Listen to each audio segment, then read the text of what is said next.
अलीकडेच खोकल्याची औषधं किंवा कफ सिरपमुळे काही रुग्णांना त्यांचे प्राण गमवावे लागले. अशा घटना घडलेल्या आहेत.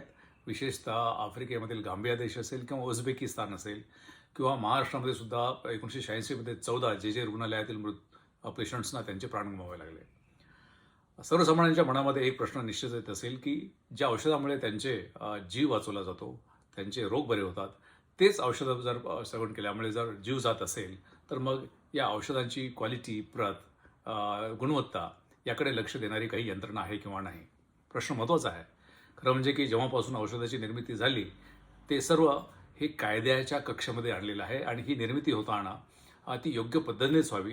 त्यामध्ये कुठलंही असं काही केमिकल किंवा त्याच्यामध्ये कुठलाही असा पदार्थ राहू नये की जेणेकरून तो रुग्णाच्या जीवावर बेतू शकेल. एक महत्त्वाची गोष्ट अशी आहे की आपल्याला हे सगळं लक्षात कधी येतं की ज्यावेळेस मृत्यू जर झाले तर. पण काही केमिकल असे असतात की ज्याच्यामुळे मृत्यू संभवत नाही पण अनेक इतर व्याधी सुरू होतात आणि त्या लक्षामध्ये येत नाही आहेत. तर हे सगळं जर होऊ नये म्हणून या देशामध्ये ड्रग अँड कॉस्मेटिक ॲक्ट जो आहे हा खूप जुना आहे. 1940 साली आलेला आहे. 1945 साली त्याचे फार मोठे नियम बनवलेले आहेत आणि या नियमानुसार मग हा सगळा याची प्रत देशामध्ये राखली जाते. ही प्रत राखण्यासाठी देश पातळीवरती drug control general of India आणि CDSO या दोन संघटना तिथे किंवा ऑफिसेस आहेत ते कार्यरत आहेत आणि त्यांच्यावरती सर्व जबाबदारी आहे. तसेच सर्व राज्यांमध्ये FDA अन्न आणि औषध प्रशासन किंवा औषध नियंत्रक असे पदं आहेत आणि त्यांच्या यंत्रणा मग पूर्ण राज्यभर त्यांचं जाळं असतं. त्यांच्यावरती ही जबाबदारी आहे की औषधांची निर्मिती, वापर हा योग्य पद्धतीनेच व्हावा जेणेकरून रुग्णांना त्याचा त्रास होऊ नये. या कफ सिरपच्या बाबतीमध्ये बोलायचं जर झालं तर कुठल्याही औषधाप्रमाणे कफ सिरपची निर्मिती करताना ज्यावेळेस त्याचं रॉ मटेरियल घेतलं जातं तर कायद्यात अशी तरतूद आहे की कोणतेही औषध तयार करताना जे रॉ मटेरियल वापरलं जातं, कच्चा माल वापरला जातो, त्याची लॅबोरेटरीमध्ये टेस्ट केली जावी की जेणेकरून त्याच्यामध्ये कुठल्याही पद्धतीचं ॲडिटिव्ह किंवा कुठल्याही पद्धतीचं भेसळयुक्त ते असणार नाही आणि ते प्युअरच असेल. ते जर प्युअर असेल तरच त्याचा वापर निर्माणीमध्ये घेता येतो, अन्यथा तो माल रिजेक्ट करावा लागतो.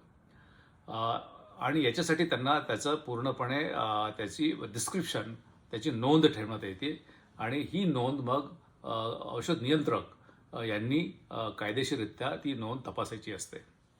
त्याचबरोबर औषध तयार झाल्यानंतर ज्यावेळेस ते वेस्टर्नामध्ये त्याचं हे करून विक्रीला जातं, त्या विक्री होण्यापूर्वी पुन्हा एकदा त्याची टेस्ट करणं बंधनकारक आहे कायद्यामध्ये आणि त्याच्याप्रमाणे हे पाहिलं जातं की त्याच्यामध्ये कोणत्याही प्रकारचा अपायकारक पदार्थ नाही आहे आणि तो सेवनास उपयुक्त आहे असं लॅबोरेटरीने टेस्ट करावं लागतं आणि त्याचीसुद्धा नोंद घेतली जाते आणि ही नोंदसुद्धा औषध नियंत्रकाने तपासणं गरजेचं आहे.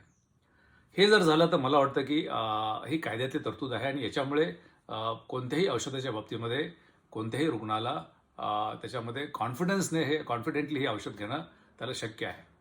अर्थात हे असं होतं का तर निश्चितपणे असं होत नाही आणि त्याच्यामुळे मग अशा काही रुग्णांना मृत्यूला सामोरं जावं लागतं आणि याच्यासाठी मग drug control general of India आणि राज्यांचे जे औषध नियंत्रक किंवा FDAs असतील त्यांचे प्रमुख असतील आणि यंत्रणा आहे ते याला संपूर्णपणे जबाबदार आहे. त्यांचं कुठेतरी याच्याकडे दुर्लक्ष होतं. या फार्मास्युटिकल कंपनीज असतात ते या पद्धतीने लॅबोरेटरीमध्ये त्यांचा कच्चा माल तपासतात का किंवा पक्का माल तयार झाल्यानंतर, फिनिश प्रॉडक्ट तयार झाल्यानंतर, औषध तयार झाल्यानंतर ते पुन्हा तपासतात का आणि त्याच्यामध्ये कोणत्याही प्रकारचं भेसळ नाही आहे याची खात्री करतात का, हे या औषध नियंत्रकाकडून तपासलं जात नाही. आणि हा म्हणजे खरा म्हणजे की एक दृष्टीने जनसामान्यांच्या प्रती या लोकांचं जे काही त्यांची बांधिलकी आहे ती बांधिलकी ते पाळत नाही आहेत.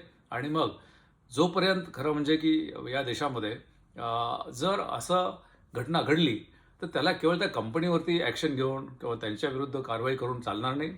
तर जे अधिकारी तिथे नियुक्तीला होते, ज्या अधिकाऱ्यांनी हे तपासलेलं नाही, ज्या अधिकाऱ्यांनी या नोंद चेक केलेल्या नाहीत, अशा अधिकाऱ्यावरती सुद्धा कारवाई होणं गरजेचं आहे. आणि मला वाटतं तसं जर झालं तर यावरती काही प्रमाणामध्ये निश्चितपणे फरक पडू शकेल.